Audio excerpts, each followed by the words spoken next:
My mother, satisfying, stood up at Thanksgiving dinner, tapped her wine glass like she was giving a toast, and said, "I'm cutting Kayla off for good."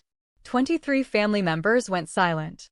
My sister leaned over, grinning, and whispered loud enough for everyone to hear, "Honestly, it's about time. She's been a leech her whole life." Smirks crawled across the table. Cousins exchanged glances. My uncle chuckled into his napkin. I sat there, burning from the inside out, gripping my fork so hard my knuckles turned white. I said nothing.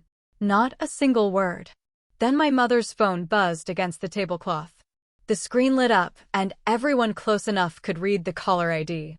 It said, "Bank manager." My mother's smile flickered. And that one phone call was about to unravel everything she thought she had already won. I'm Kayla. I'm 34 years old. And for most of my life, my family treated me like I was furniture. Not the nice kind, either. The kind you shove in the corner of the basement and forget about until you need to move it. I work the night shift at a hospital downtown. I'm a nurse. I've been doing it for 9 years, and the hours are brutal. I clock in at 7 in the evening and don't leave until 7:30 in the morning. Sometimes later. I come home to a tiny 2-bedroom apartment on the 3rd floor of a building where the elevator only works half the time. My son, Elijah, is 7. He's the reason I wake up every day. He's the reason I haven't broken. My family, though, they have a very different picture of me. To them, I'm the failure. The one who didn't marry well. The one who didn't get the big house or the fancy car.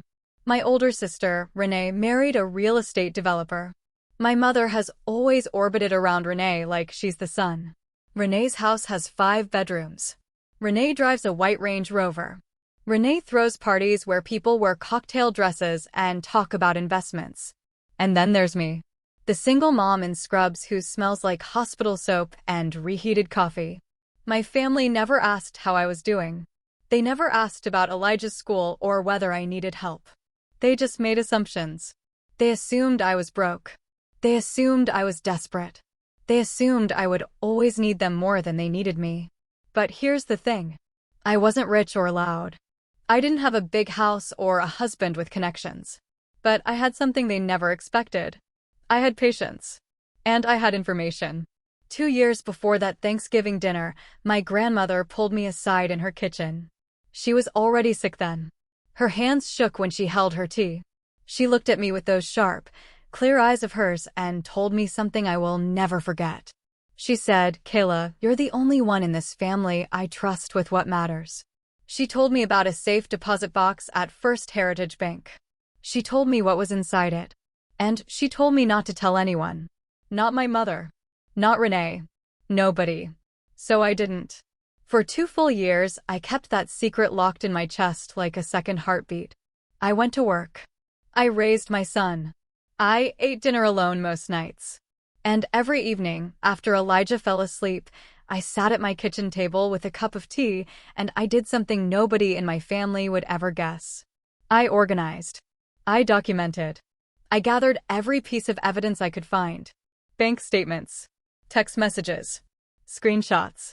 Voicemails. I kept a folder on my laptop and a physical binder hidden in the back of my closet behind a box of winter coats.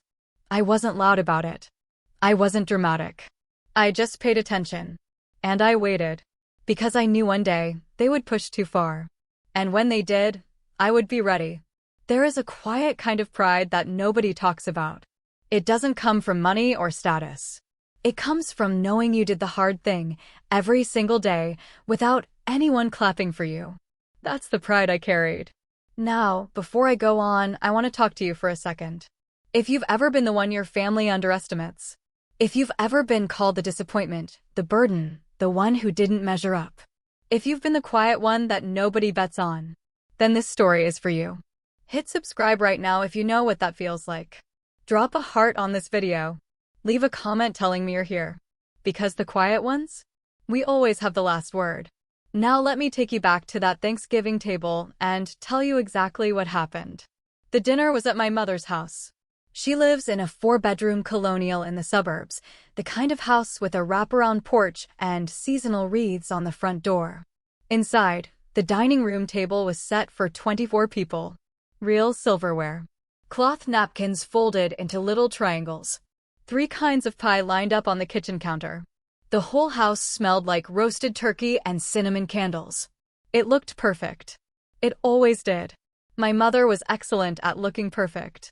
I arrived with Elijah at 3 o'clock, exactly when she told me to come. I brought a sweet potato casserole and a bottle of sparkling cider. Elijah was wearing his little button-down shirt and khakis. He looked adorable. Nobody said so. Renee showed up 20 minutes later in a cream-colored dress with gold jewelry. My mother rushed to the door, arms open. "There she is," she said, like royalty had arrived.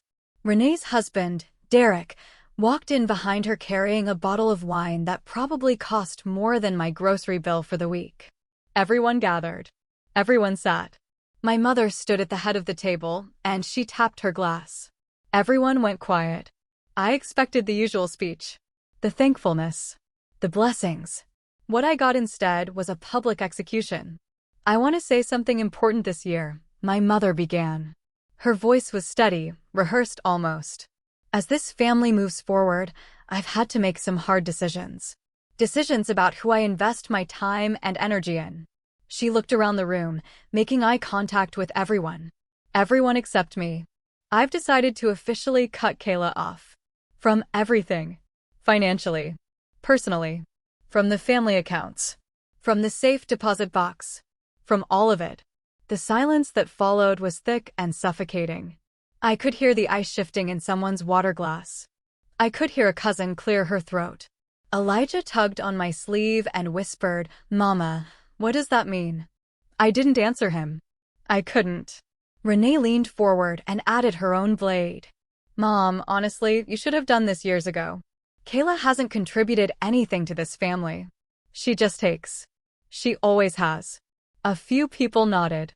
My Aunt Phyllis murmured something that sounded like agreement. My Uncle Roy looked at his plate. Nobody defended me. Not one person at that table opened their mouth to say, "Wait, that's not fair." My mother continued. "I've already spoken with the bank. I'm having Kayla removed from the safe deposit box this week. She has no business being on it." My throat was on fire. My eyes burned. But I didn't cry.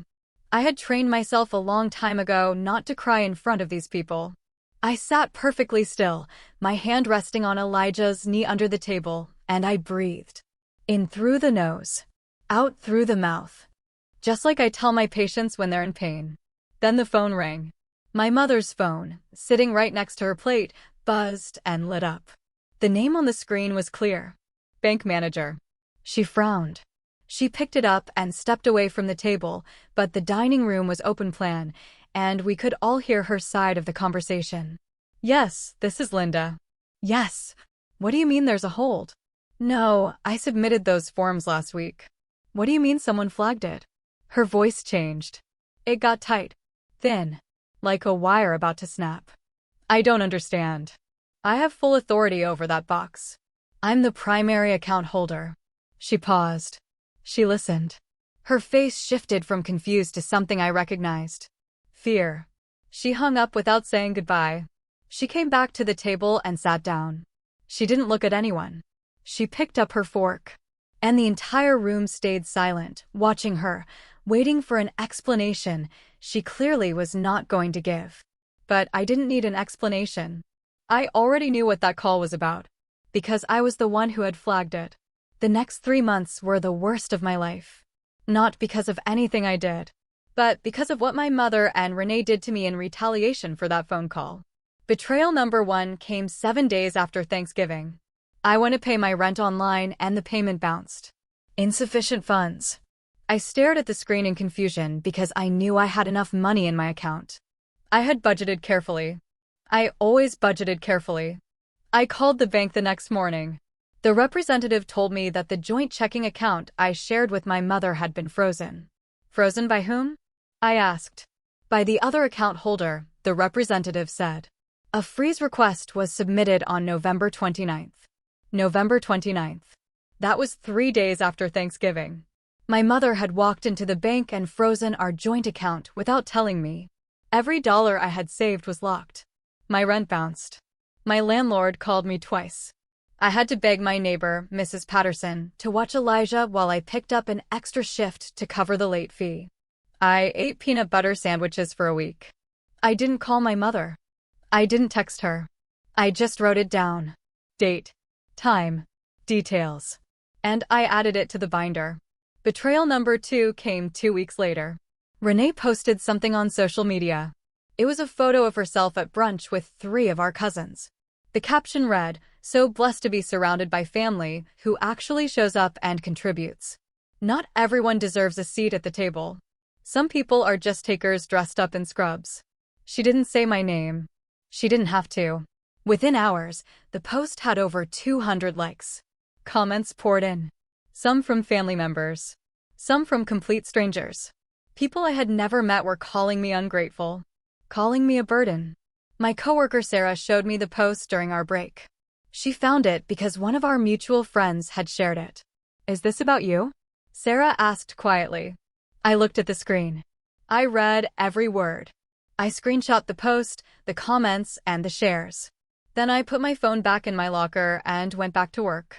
Room 4 had a patient with a post-op infection. Room 7 needed vitals checked. I didn't have time to fall apart. I saved the screenshots in 3 separate places. My laptop, a USB drive, and a printed copy in the binder. Betrayal number 3 was the worst. It came in January. I received a certified letter in the mail from a law office I didn't recognize. The letter stated that my mother had filed paperwork to transfer ownership of my grandmother's house. The house my grandmother had lived in for 41 years. The house where I had learned to ride a bike in the driveway. The house where Grandma had pulled me aside in the kitchen and told me about the safe deposit box. The letter claimed that my grandmother had signed a transfer of ownership document before her death, giving the house to my mother. But I knew that wasn't true. I knew because my grandmother had told me, in her own words, sitting in that kitchen with the yellow curtains, that the house was meant for me. She said it clearly. She said it twice. And she made sure someone else heard her say it. The signature on the document looked close. It looked like Grandma's handwriting. But it wasn't. I had spent enough late nights studying Grandma's real handwriting to know the difference. The slant was wrong. The pressure was wrong. The way the G looped at the bottom was just slightly off, like someone had practiced it, but not enough. It was a forgery. My hands shook when I held that letter. Not from fear. From fury. But I didn't call my mother. I didn't call Renee. I didn't post anything online. I didn't scream or cry. I sat at my kitchen table after Elijah went to bed, and I placed the letter carefully into the binder. I labeled the tab Forged Documents. I added the postmark date, the law firm's name, and the case number. Then I poured myself a cup of tea, sat back down, and stared at the wall for a long time. I thought about Grandma. I thought about her hands shaking around that teacup. I thought about the look in her eyes when she told me to trust no one in this family except myself. Every single betrayal I logged. Every text I saved. Every financial record I printed. I never reacted publicly. I never gave them a reason to think I was building a case. To them, I was just quiet, broken Kayla. The nurse who couldn't keep up. The single mom who didn't fight back. They had no idea I was fighting. I was just fighting smarter than they could imagine. What they didn't know was that 2 years before any of this started, Grandma had added my name to the safe deposit box at First Heritage Bank. Not my mother's name. Mine. Grandma did it quietly on a Tuesday afternoon, with a bank officer as witness. She told me about it the following weekend. She said, "There's something in that box that will protect you when I'm gone. Don't let anyone open it without you present." What they didn't know is that inside that safe deposit box was a second will. Not the one my mother had filed with the county. Not the one that conveniently left everything to her. The real one. Handwritten by my grandmother. Signed, dated, witnessed by 2 people, and notarized at a UPS store on Oak Street. The real will left the house to me. The savings account to me. And a specific instruction that read, "My daughter Linda is not to manage any portion of this estate. She has shown me who she is." What they didn't know was that I had been meeting with Mr. Harrison. Walter Harrison. He was my grandmother's lawyer for over 20 years. He drew up both versions of the will. He knew which one was real and which one was not. He had retired 3 years ago, but when I called him and told him what was happening, he came out of retirement the same week. He said, "Your grandmother made me promise I'd look after you if anything went sideways." I intend to keep that promise. What they didn't know was that I had recorded phone calls. 17 of them. In my state, single-party consent made every one of those recordings legal. I had texts from my mother discussing the forged documents. I had a voicemail from Renee bragging about how she was going to flip Grandma's house and split the profit with Mom. It was all saved. Backed up. Organized. I sat at my kitchen table one night, the apartment quiet except for the hum of the refrigerator and the soft ticking of the wall clock Grandma had given me years ago. I closed the binder. I placed my hand flat on the cover. And I smiled. Not a bitter smile. Not a sad one. A real one. Because I finally understood what Grandma meant when she said, "Patience is just strength with a longer fuse." They thought they were winning. They thought they had already won. But all they had really done was schedule their own downfall. Every lie they told, every document they forged, every post they shared. It was all evidence. And I had every single piece. Mr. Harrison lived in a small brick house on Maple Drive, about 20 minutes from the hospital. His front porch had 2 rocking chairs and a brass mailbox shaped like a fish. The inside of his house smelled like old paper and pipe tobacco, even though he told me he hadn't smoked a pipe in 12 years. He was 71 years old, with a full head of white hair and reading glasses that always sat low on his nose. He had known my grandmother since before I was born. He drew up her first will in 1998. He drew up the second one, the real one, in 2021, just 8 months before she passed. When I sat across from him in his living room and showed him the forged transfer documents, he took off his glasses, set them on the coffee table, and said, "They actually went through with it." He wasn't surprised. He was disappointed. "Your grandmother warned me this might happen," he said. "She told me, Walter, if anything happens to me, Linda will try to take everything. And Renee will help her do it. Make sure Kayla gets what's hers." He agreed to represent me. He didn't charge me a dime. He said it wasn't about money. It was about a promise he made to a woman he respected more than almost anyone he had ever known. While I was preparing quietly, my mother and Renee were getting louder. They were bragging openly. My mother told our relatives that the house was officially in her name. Renee started talking about renovation plans. She even posted a photo of paint swatches on her social media with the caption, "New chapter, new property, new energy." They booked a family vacation to the Caribbean. They talked about it at every gathering I wasn't invited to but heard about through my cousin Denise, the only person in the family who still texted me without malice. My mother called First Heritage Bank and requested a meeting to finalize the transfer of the safe deposit box contents. She told them she wanted to close the box and redistribute the assets. The bank scheduled the meeting for February 14th. Valentine's Day. My mother told Renee, "We'll sign the papers, close the box, and be done with Kayla for good." Renee replied in a text that I had already screenshot, "Perfect. Let her cry about it."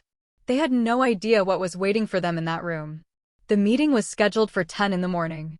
I took the day off work. I dropped Elijah at school, kissed him on the forehead, and drove to First Heritage Bank in my 10-year-old Honda with the cracked windshield. I wore a simple navy blue blouse and black slacks. No jewelry. No makeup.